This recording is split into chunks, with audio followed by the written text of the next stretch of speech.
샬롬 샬롬 샬롬 샬롬. 하나님 사랑합니다. 여러분 주 안에서 사랑합니다. 오늘 2장 말씀이죠. 전체 36절 가운데서 27절에서 30절 중심으로 존중받는 사람과 멸시받는 사람, 이 두 부류를 통해서 우리가 오늘 은혜를 나누도록 하죠.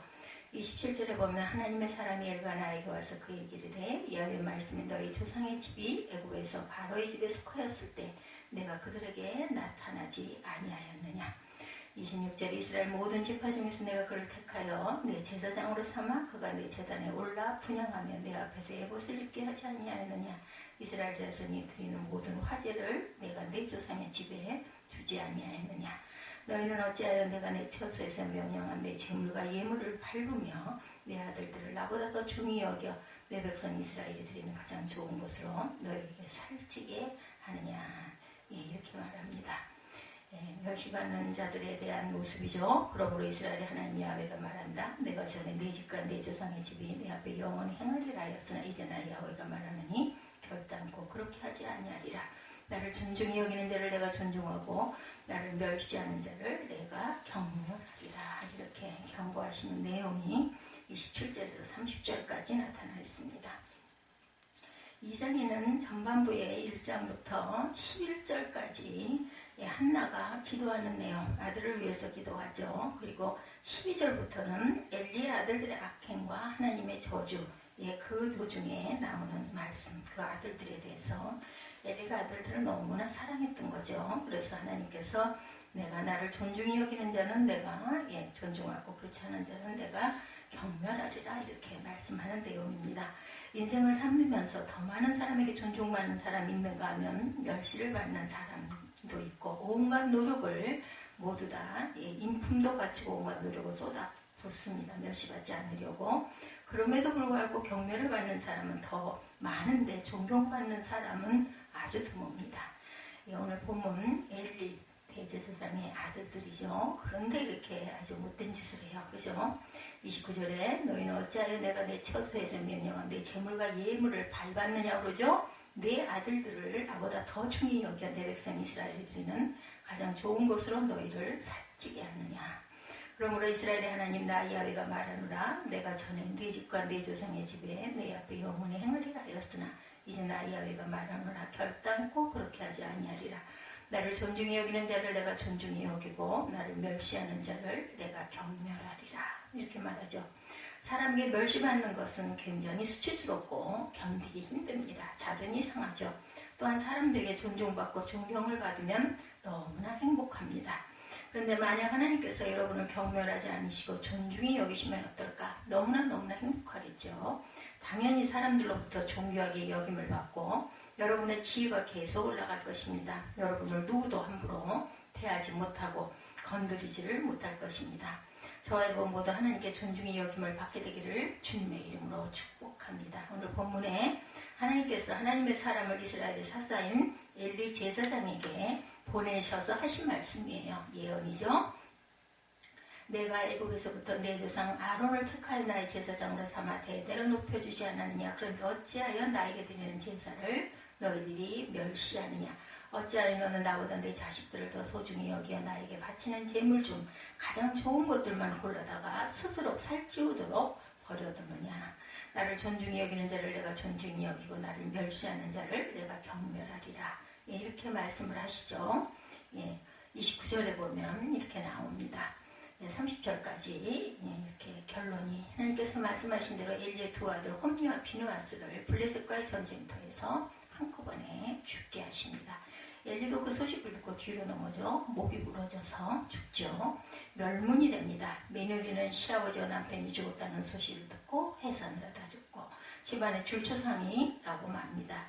반면에 하나님을 경외하는 사무엘은 하나님 말씀이 희귀하던 시대에 하나님의 음성을 듣습니다.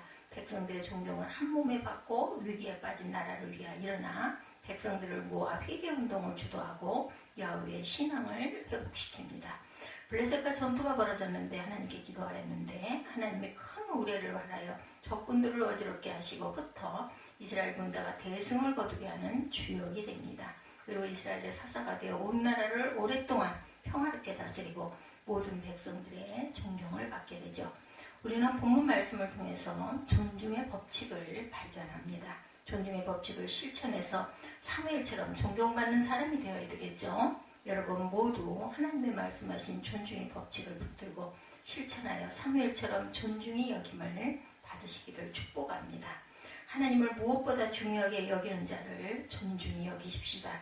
초등학교 출신인 다나카가 동경대 출신으로 넘치는 일본 대장성의 장관으로 임명되었을 때 엘리트 관료 집단의 본산인 대장성에서는 노골적인 불만을 표출했다고 합니다. 그런데 다나카는 1분도 안 되는 취임사 한마디로 우려와 불만을 일소에 해소했어요. 여러분은 천하가 알아주는 수재들이고 나는 초등학교밖에 나오지 못한 사람들입니다. 더구나 대장성 일에 대해서는 깜깜합니다. 그러니 대장성 일은 여러분이 하십시오. 나는 책임만 지겠습니다. 이런 발표를 했다고 그러죠. 대장성 직원 모두가 자신을 인정하고 존중해주자 일순간 그들의 마음문이 활짝 열렸다 그래요. 모두 다나카를 존경하고 따르게 됩니다. 결국 다나카의 리더십 인정을 받아서 일본의 수상 자리까지 오르게 되죠. 사람들과의 관계에서도 존중하는 마음을 품으면 존중이 여김을 받습니다. 오늘 우리 사회에는 존중하는 마음이 사라져가고 있어요. 학생이 선생님을 존경하지 않고 자녀가 부모를 존경하지 않고 부부간에도 서로 존경하지 않습니다. 직장 안에서도 상사를 부하 직원이 존중하지 않고 부하 직원을 상사가 존중하지 않으며 동료 간에도 피차 존중심을 찾아보기가 어렵습니다. 국가 지도자와 사회 지도자를 존중하는 모습이 오히려 이상할 정도이죠. 사회의 그런 형태는 교회 안에까지 스며들어와서 교인들의 목회자에 대한 존경심에도 흠집을 내고 있습니다. 그런 자세는 하나님을 경외하는 신앙에도 나쁜 영향을 주어서 영적으로 병들게 하고 은혜를 받지 못하게 만듭니다. 축복을 잃어버리고 맙니다. 존중은 하나님께 복을 받는 중요한 열쇠입니다. 그래서 사단은 우리 안에 있는 존중하는 마음을 빼앗아가죠. 존중에는 큰 보상이 따릅니다. 우리 영혼이 풍성해지게 만들죠. 하나님께 인정받고 좋은 복을 누리도록 도와줍니다. 요한에서 1장 8절에 너희는 스스로 상과 우리가 일한 것을 잃지 말고 오직 온전한 상을 받으라 이렇게 말씀합니다. 하나님께 인정받고 좋은 복을 누리라는 거죠. 열심히 일하고도 상을 못 받는 사람들이 있다는 겁니다. 얼마나 억울할까요? 다른 사람보다 더 많이 수고했는데 상을 잃어버리는 이유는 존중하는 마음을 빼앗겼기 때문이라는 것을 잊지 마십시다. 항상 우리는 존중하는 마음을 가져야 되겠죠? 남에게 인정하고 존중하는 마음을 내가 먼저 지녀야 할 것입니다. 엘리는 본래 뛰어난 사람이었어요. 제사장인 동시에 이스라엘의 사사가 되어 40년이나 이스라엘을 다스립니다. 엘리는 하나님의 음성을 여러 번 들었던 사람이기도 하고 사무엘이 하나님께서 부르시는 음성을 듣고 여러 번 엘리야에게 달려가자 여호와여 말씀하옵소서 종이 듣겠나이다 라고 가르쳐준 것을 보면 이미 같은 경험이 그에게도 당연히 있었겠죠. 엘리는 누구에게도 뒤지지 않는 믿음도 가지고 있었습니다. 한나가 마음이 괴로워 하나님 앞에 나와 기도할 때 평안히 가라 하나님이 내게 기도하여 구한 것을 허락하시기를 원하노라 이렇게 축복도 하셨어요. 말한 대로 이루어져서 사무엘이 결국 태어나죠. 귀한 열매가 됩니다. 그런 엘리가 하나님보다 아들들을 더 사랑해서 아들들이 하나님의 전을 더럽히고 하나님께 받은 직분을 경휼히 여기는데 그냥 내버려 두게 됩니다. 하나님보다 자녀들을 더 중시하여 하나님께 죄를 범하였는데도 엄하게 꾸짖지를 않습니다. 결국 하나님께 버림받아 자신도 망하고 집안도 망합니다. 그러나 사무엘은 어리지만 하나님을 존중히 여기고 마음을 다하여 성전에서 섬기죠. 하나님께서 사무엘을 존중히 여겨서 사람들도 그를 존경하게 되고 이스라엘에서 아주 존귀한 사람이 되었습니다. 사무엘이 하나님을 존중하는 마음이 어디서 나왔을까? 그의 어머니의 영향이었을 것입니다. 사무엘의 어머니 기도하는 한나죠. 한나는 아이를 낳지 못해 스트레스를 받았어요. 게다가 그 후처인 불임 나는 아이를 잘 낳는데 아주 한나의 약점인 불임을 가지고 항상 격분케 합니다. 한나가 하나님의 집에 올라가 울며 괴로운 마음을 토하고 오래 기도하죠. 그때 엘리가 한나를 술이 취해서 주정하는 줄 알고 다가와 술을 끊으라고도 말하죠. 무슨 선지자는 하나님께 간절히 기도를 하는 줄도 모르고 술 취한 것으로 오해하느냐고 화내지 않았습니다. 한나는 하나님의 사람을 향한 존중심을 품고 있는 것이죠. 그래서 기도 응답으로 임신하고 사무엘을 낳게 되죠. 그리고 하나님과 약속을 지키려고 젖대자마자 어린 사무엘을 하나님의 전에 바치죠. 목숨보다 귀한 자식, 하나님을 더 중요하게 여긴 겁니다. 그런 한나의 존중을 사무엘이 본받았죠. 하나님의 큰 축복도 그대로 상속이 됩니다. 자식보다 하나님을 더 중요하게 여기시기를 주님의 이름으로 축복합니다. 그 무엇보다도 하나님을 더 중요하게 여기십시오. 그리고 사무엘처럼 하나님께 존귀하게 여김을 받고 사람들에게도 존중받기를 축복합니다. 두 번째, 하나님께 드린 예배를 중요하게 여기는 자를 존중히 여기시는 하나님이죠. 엘리의 두 아들 홈리와 비느하스는 하나님을 아주 멸시하는 행동을 보입니다. 하나님께 드리는 제사를 우습게 여겼고 하나님께 드리는 제물을 가로챕니다. 사람들이 제사를 드리고 그 고기를 삶을 때 사안을 보내어 갈고리로 걸어 제물을 빼앗아갑니다. 하나님께 먼저 고기를 태워 드리기도 전에 훔쳐가죠. 사람들이 먼저 하나님께 제물을 태운 후에 원하는 대로 가져가라 하면 지금 내가 그렇지 않으면 억지로 빼앗으리라 이렇게 말하죠. 그래서 성경은 이 소년들의 죄가 야훼 앞에 심히 크면 그들이 야훼 제사를 멸시하였더라고 말씀합니다. 그들의 죄가 야훼 앞에 왜 심히 클까요? 하나님께 드리는 제사를 방해해서입니다. 하나님께 드려져야 할 제물을 가로채죠. 여호와의 제사를 멸시하였기 때문입니다. 하나님께 드리는 제사, 즉 오늘로 말하면 하나님께 드리는 예배를 우습게 여긴 거예요. 시시하게 여긴 겁니다. 하나님께 드리는 예배를 방해하는 것은 작은 죄가 아닙니다. 하나님께 드려져야 할 제물을 가로채는 건 역시 아주 큰 죄입니다. 예배를 가볍게 여기고 멸시하는 하나님께서 그를 낮추십니다. 여러분, 예배를 중요하게 여기고 귀히 여기시기 바랍니다. 반면에 사무엘은 어떤 자세로 하나님을 섬겼는지 2장 18절에 사무엘은 어렸을 때 세마포 에봇을 입고 야훼 앞에 섬겼더라. 21절에도 아이 사무엘은 야훼 앞에서 자라니라. 3장 1절에도 아이 사무엘이 엘리 앞에서 야훼를 섬길 때 여호와의 말씀이 희귀하여 이상이 흔히 보이지 않았더라.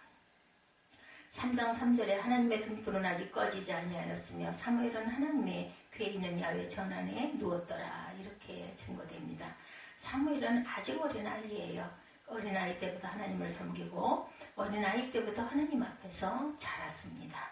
야훼의 말씀이 희귀한 영적 암흑기라 하나님을 잘 섬기는 사람을 찾기가 어려운 시대임에도 불구하고 하나님을 최선을 다해서 섬깁니다.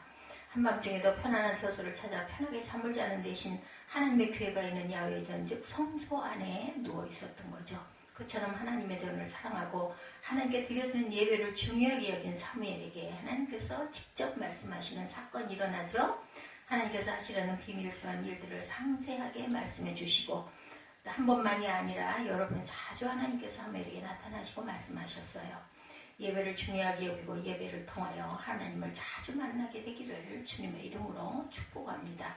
말씀으로 자신을 나타내시는 하나님을 자주 만나십시오. 순종의 저자 비비오 목사님 미국 남동부의 한 교회에서 말씀을 전하도록 초청을 받았어요. 근데 그 지역의 감옥 안에 있는 교회 목사님이 같은 날 말씀을 전해줄 수 있느냐라고 물으셨다고 그래요. 교도소는 주일 오전 8시에 예배가 있고 교회는 11시에 예배가 시작되기에 목사님은 수락을 합니다.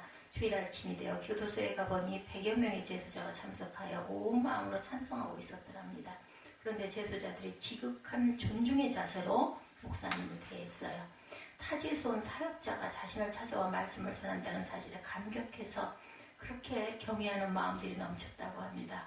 어디에서도 범죄자의 모습은 찾아볼 수가 없었어요. 그날 아침 기름 부음이 강하게 임해서 1시간 반 동안 놀라운 역사가 일어났다고 합니다. 많은 사람이 구원을 받았어요. 많은 사람이 성령 충만해집니다.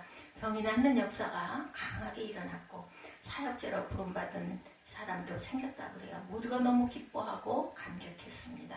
함께근 목사님과 비비오 목사님은 크게 거기에 은혜를 받고 이제 곧 초청한 교회에서 예배를 드릴 때 얼마나 놀라운 예배가 될 것인가 이런 기대에 차 있었는데 예배가 시작되었어요. 그런데 분위기 잔뜩 굳어있고 무언가에 짓눌려 설계하기가 너무나 힘들었다고 합니다. 아무리 애를 써도 분위기가 살아나지 않고 심령이 달아오르지도 않았고 숨이 막히는 1시간을 보냈다고 하죠. 교인들은 몸으로 이렇게 대했다고 합니다. 다 들어본 얘기다. 외부암 설교도 많이 들어봤다. 당신이라고 뭐 다른 내용이 있겠나?